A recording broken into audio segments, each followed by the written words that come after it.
So, you're wearing a Cooper Kupp jersey for a reason. Obviously, the devastating news going into the final weeks of practice before the regular season.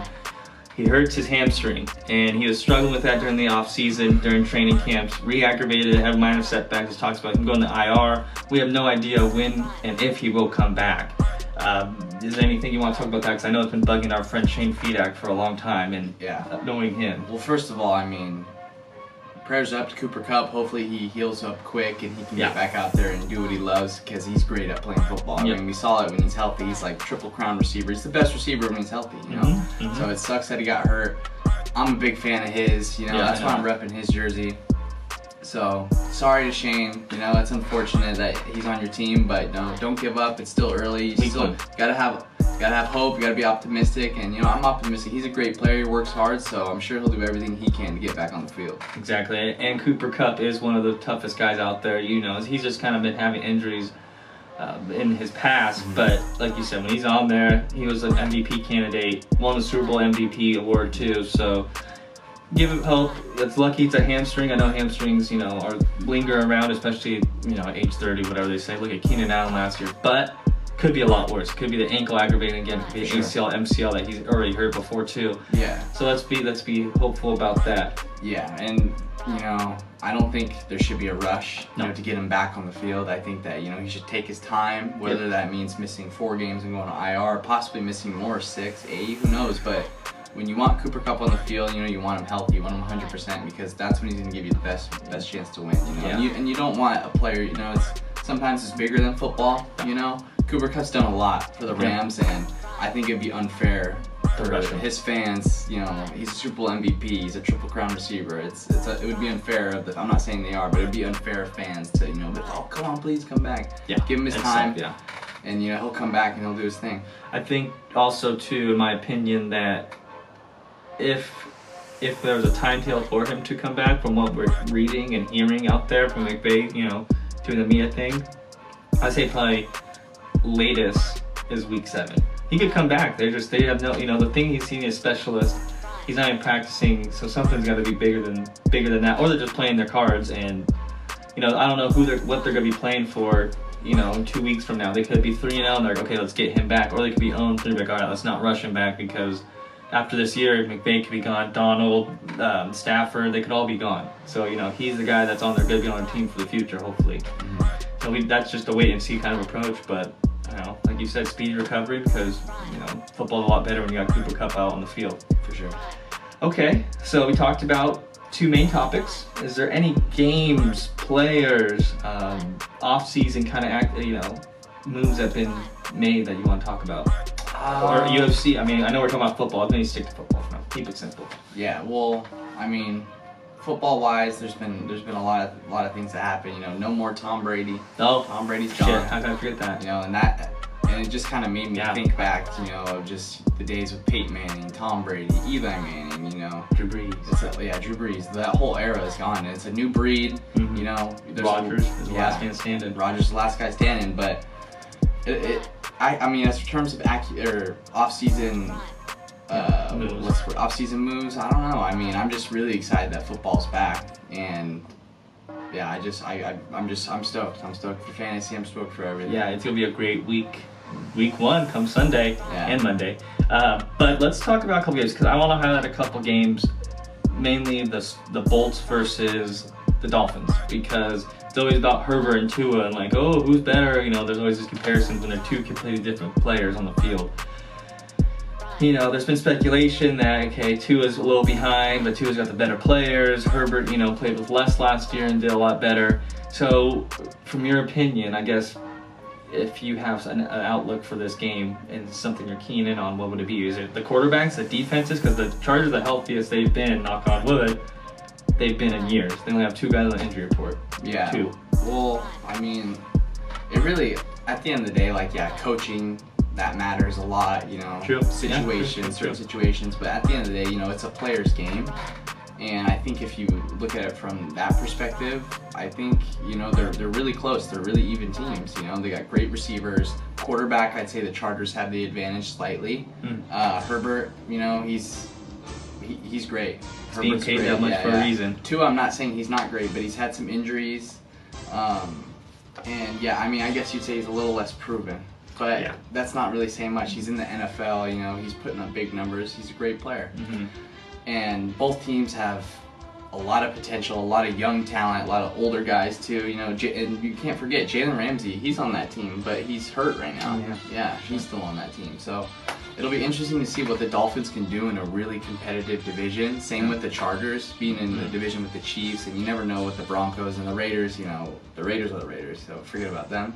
But Sorry, Tom. Yeah, it'll be that's a great Week 1 matchup that you could maybe possibly see. You could possibly see that later in the year in the playoffs. Yeah, you mentioned the Raiders, how the divisions are, and the Broncos play the Raiders Week 1.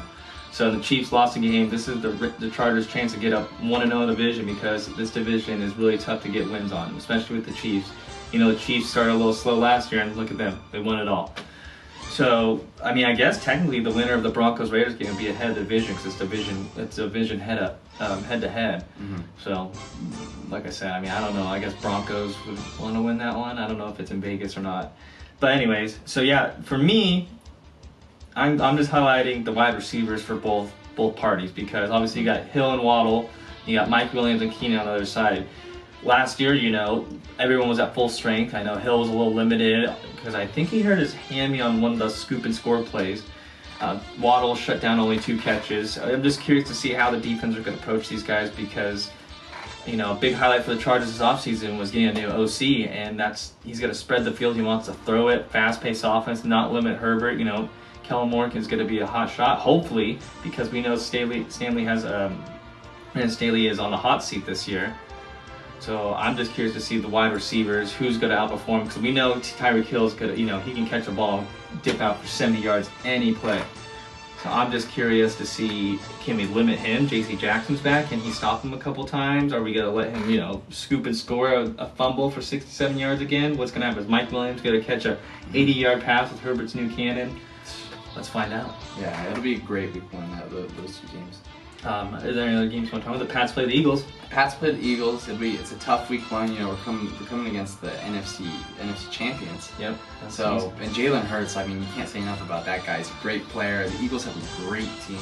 Yep. And I think I wouldn't be surprised if they're right back in there playing for trying to win another Lombardi. So I know, they're right there. I wouldn't be surprised. Like I said, Jalen Hurts is great. He's a good leader, good person. He's only been getting better and better each year. Yeah, so I see that guy doing big things.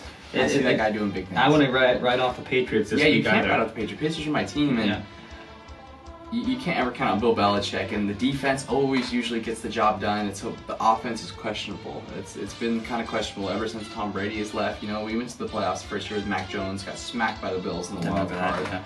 But it'll be interesting to see. I think, you know, a lot of people are counting out the Patriots, but I'm not. I could see us getting to the playoffs, but that's all I'm going to say for now. Yeah, I mean, I just think for this game, let's take it 1 week at a time. I wouldn't write off the Patriots. Yeah, the Eagles are great, but if anything I learned about playing the Patriots as Chargers fans, don't ever, like you said, count out their defense, because they are always defensively strong. Bill Belichick's the mastermind defensively. He always finds out to shut out young quarterbacks, especially rushing quarterbacks too. That's going to be key, because that's how their offense runs. Yeah, but that was years ago. That was years ago. Yeah, I can do it. No, okay. You know, the keep to lead game. Monday night, yeah, so I wouldn't count them out. It might be a little closer than we think. Patriots +4. All right. Yeah, I'm with it. Yeah. So another game I want to highlight is Washington and the Cardinals, because it seems like the Cardinals are in full tank mode. Kyler Murray's out. They got the new coach. Got rid of Hopkins. J.J. Watt's retired. The guy basically standing there that's left is James Conner. That's the only guy I can name off the top of my head. You know, they got Rondale Moore, Zach Ertz, who's on and off. But other than that, it's like, what are they gonna do? Are they tanking? Listen. What are they gonna do? Listen, they got the brightest future in defense.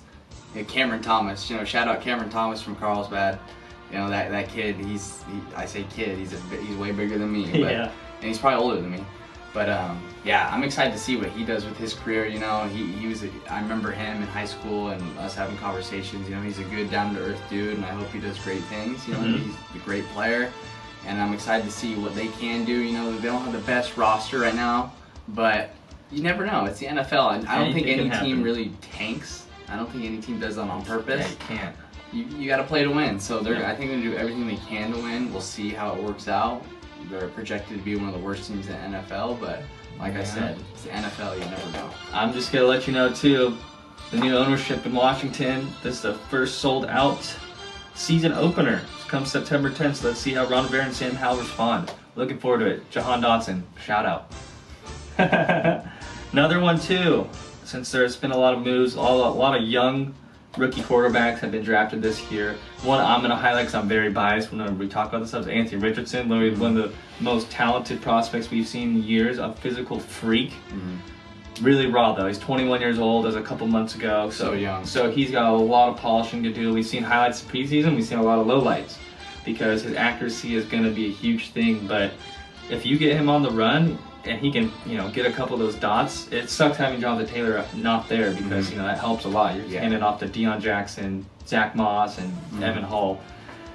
So I'm really curious to see. That's another one I want to highlight because other than that, you got all the other rookies going at it. You got the Panthers, you got the Texans, but the one I'm looking at is just how is Richardson going to respond because he can be one of the best quarterbacks in a couple of years, or maybe this year, offensive rookie of the year, or he's going to be a complete dud because he can't pass the ball. Anything in the NFL, you got to pass the rock. I know you look at Fields, Hurts, Lamar, they got done with their legs early on in their careers, but what got them over the hump to be elite quarterbacks, we'll see about Fields, is their willingness to throw the ball and stay in the pocket. I know everyone likes the rushing quarterbacks nowadays, but to win you got to pass. For sure, yeah. You gotta have those guys that can make those big time throws in those big situations. Guys that can not only just throw the ball, but work hard off the field, watch tape, be able to read defenses. That comes with the experience. It comes, totally. And he's inexperienced at the end of the day. But some guys pick it up quick. And some guys can get by early in their career with just talent. And if he can do that, that's going to be awesome for the Colts, and it's awesome for you and whoever's got him in fantasy football. But he's behind one of the best offensive lines in the NFL, so that's going to come to his advantage. But I just think, like with anything, it's going to be an experience thing. Just keep playing. Yeah, he's going to have a couple maybe rough moments, but down the line, if he can continue to work hard and play good football, stay healthy, then the sky's the limit, For especially with a guy who's an athletic freak like that. Yeah. 6'4", he's basically built like a linebacker. And running quarterbacks are more injury prone too, so you got to be careful with that. But he's young, he's durable, and like we said, he's got probably many years left ahead of him if he can stay healthy. If he can stay healthy and play a little better. Quick note too, other side of the football of that game, Jaguars, Calvin Ridley, he's coming back after his suspension. He was hurt. We haven't seen him play in about 2 years, I would say, probably roughly 2 years. Year and a half. Yeah. So let's not forget who he was before he left. Elite, top 5 wide receiver. Top 5 receiver. Matt Ryan loved him. He was really, really good opposite Julio Jones.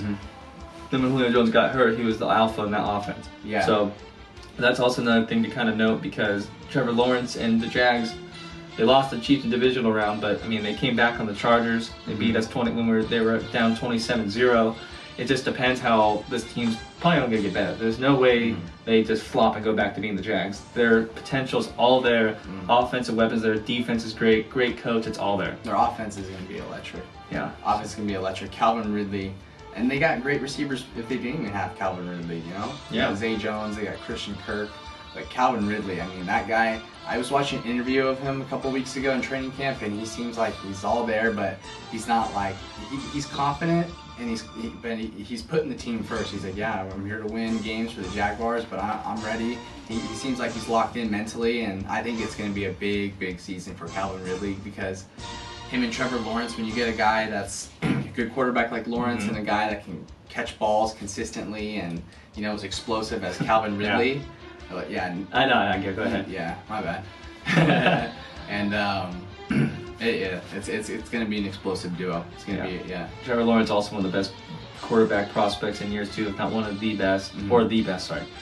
So we'll see how that tandem works out. You look at the training camp highlights. Calvin really looks like he hasn't lost a step. It looks like he gained a step or two. How fast he's cut and how fast he's getting off the line.